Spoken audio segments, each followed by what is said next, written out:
What's up, you guys? It's PokeGirl7 here, and yes, I am sick, so that's why I'm gonna sound really weird in today's video. But anyways, with all of the sickness aside, in today's video I wanted to test which way is the fastest and most effective to hatch eggs in Pokemon Go.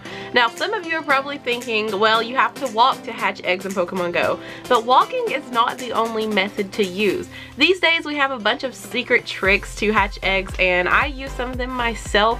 So other than walking, of course, we have driving. If you drive below the speed cap, which I believe is 10 kilometers per hour, you can actually get distance on your eggs. I've heard rumors that they've increased the speed cap just a little bit, so I think it might be like 15 kilometers per hour now. So I'm not really sure what the exact speed cap is, but you can drive to hatch eggs now. You can also shake your phone with Adventure Sync. I've done this in a couple of videos before, but I'm gonna do it again today. So if you want to learn how to hatch eggs from shaking your phone, definitely watch this video.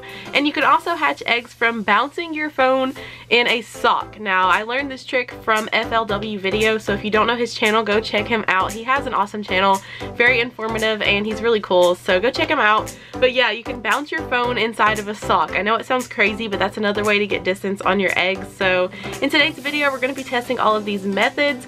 I'm going to be doing them all for the same amount of time, and we're going to see which one works the most in the least amount of time and that sort of thing. So I guess let's go ahead and get started. Okay, so first we're going to start off with the phone shaking method. So let's look at our eggs here. I only have a couple incubating. We're going to look at this one right here. So right now it's at 0.04 out of 2.33 kilometers. So we're going to do the shaking method and see how much distance we can get on this egg. So to do the phone shaking method, you need to go into your settings and turn on Adventure Sync. If you're not using Adventure Sync yet, you definitely need to be using it, because basically Adventure Sync tracks the distance you use whenever your game is closed. So whenever you're not playing Pokemon Go, you can still get distance on your eggs and on your buddy candies. So make sure you turn on Adventure Sync. It's right there below AR Plus mode. So turn that on and then close out your app entirely. Completely close out the game and start shaking your phone. Basically, I shake my phone in just this method. Some people do like the mixing bowl method. They say they're mixing it like a spoon in a bowl. I just shake mine like this and it usually works fine. So I'm gonna sit here and do this for 10 minutes and see what kind of distance we can get.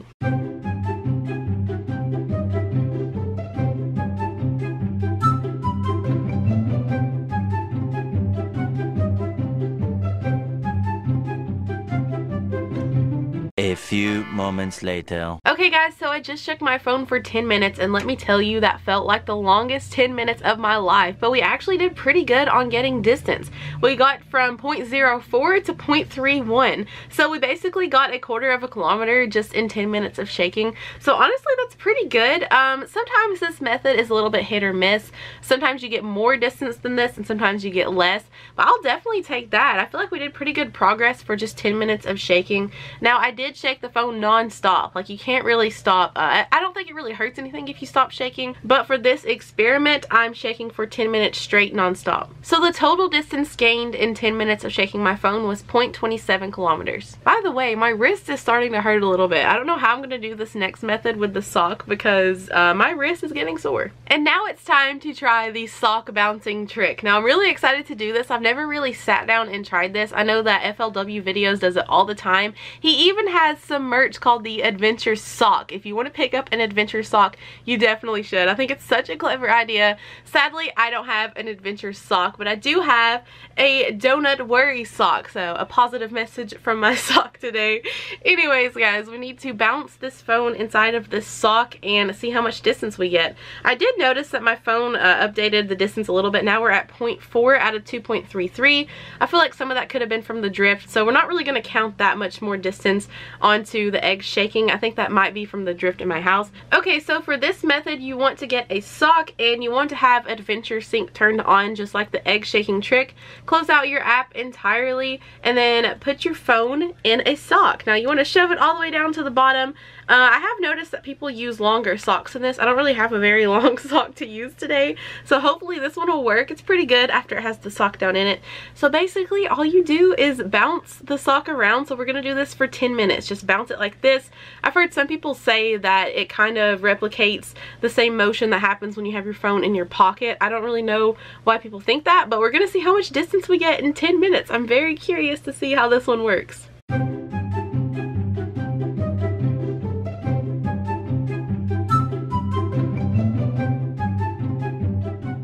Okay guys, so I just bounced my phone in a sock for 10 minutes exactly, and I got so much distance. We are now at 1.4 kilometers. Guys, I got an entire kilometer from bouncing my phone in a sock for 10 minutes. That's actually crazy. Now, this sometimes happens with the shaking method, but not always. So the sock bouncing method really is really good. FLW videos and all the others that do this and tell me to do it all the time, they were right. This is really awesome. We got an entire kilometer from the bouncing in a sock trick. So I guess we'll call it the sock trick. That's crazy, guys. 1 whole kilometer, and I actually just noticed that I have a 10-kilometer egg that's hatching right now. It's at 0 out of 0. It's ready to hatch, so let's see what we hatch. Maybe we'll get something good on camera, just a little bonus for the video, maybe something shiny. And we got a Phoebus that could have been shiny, but it's not. But anyways, guys, I cannot believe how good the sock trick really is. I'm like shook right now. Only 10 minutes and we got an entire kilometer. I'm definitely going to start doing this from home. Okay, guys, so we got the 2 laziest egg hatching tricks out of the way. Now we got to go out and do it the old-fashioned way, and we need to walk, and we're also going to drive as well. Okay, guys, so now we're going to try out the driving method. So we're at a local park that has a pretty low speed limit, and we're going to try to drive slowly underneath the speed cap and see how much distance I can get in 10 minutes of driving. So right now we're at 1.45 kilometers, and we're gonna see how much we get. Now, I'm not driving and playing Pokemon Go. My husband's actually driving me around today, so thank you to hubby. So I guess let's get started and see how much distance we get.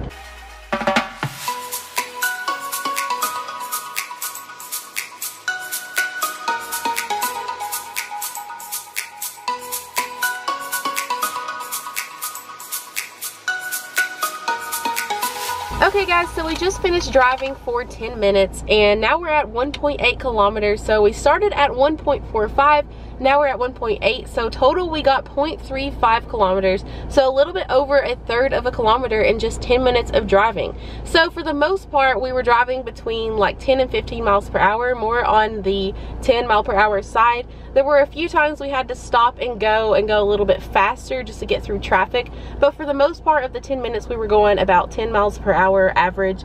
So just keep that in mind if you're going to try this driving method. We got over a third of a kilometer in just 10 minutes, so it wasn't as good as the sock bouncing trick, but it was better than the egg shaking trick. Okay guys, so now we're going to walk for about 10 minutes. So we're still at the 1.8 kilometers. We're going to see how much distance we can get. Now, I'm not going to be walking super fast and not really super slow. I'm just going to kind of walk like I would if I was normally playing Pokemon Go, just like an average speed, nothing too crazy, no power walking or anything. So we're just going to do it kind of like a casual stroll in the park. And I do want to say with this walking method, I'm going to try to replicate how I normally play Pokemon Go the best I can. So I might stop here and there to try to get certain spawns or spin some Pokestops and that kind of thing. But for the most part, we're going to be walking for the full 10 minutes.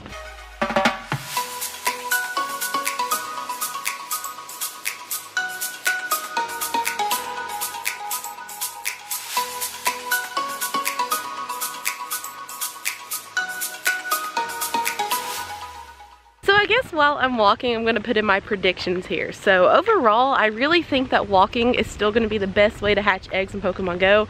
It is the old-fashioned way, and it's the healthiest way, and it's the most fun way.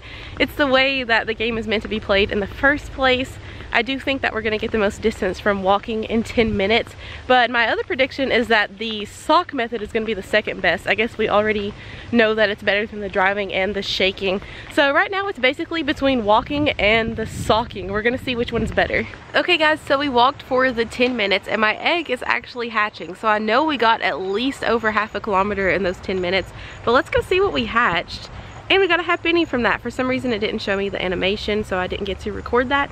But anyways, so we know we got at least over half a kilometer on that egg in those 10 minutes of walking. I'm not sure what the exact number is. We were at 1.8 and then we had to be at least over 2.3. Right before I started filming this, we were at 2.32, which means we were at 0.52 kilometers, so just a little bit over half a kilometer. Then it updated again in my last couple of minutes of walking. And so I'm not really sure exactly how much we got. I don't think we quite got a kilometer on our distance, but I think we got maybe like 3/4 of a kilometer on our distance for walking. So I guess it's looking like the sock method is the best method for distance. when it comes to a 10-minute interval. So I guess the #1 fastest way to hatch eggs in Pokemon Go is the sock bouncing method, which definitely took me by surprise. The second best would be the walking method. Then we have driving, and then shaking your phone. So all of these methods are useful in their own ways. The shaking method is really good when you just need a little bit of distance left and you're at home at night, you're watching TV, you just want to shake off the last bit of those eggs. That's what that's good for. But the sock method, it can be good pretty much anywhere as long as you're not too embarrassed to bounce a sock around. Honestly, I think that's a good one to use if you're just at home and don't really feel like going out and walking. You just want to hatch some eggs. Honestly, that's like such a life hack. I love that hack so much. I'm going to start doing that more often. But overall, like I said before, I think walking is really the best way to go just because it's the way you're supposed to play the game anyways. It's more fun to get out in nature. The driving is decent, but I wouldn't really count on driving for hatching eggs. So overall, I guess I would say the walking and the socking are the 2 best ways to hatch eggs in Pokemon Go. But anyways, guys, I guess that's all I have for today's video. So thank you guys so much for watching. If you enjoyed it, make sure you smash that like button. Hit subscribe if you're new to the channel to join my Gengar gang, and I will see you all in the next video. Bye!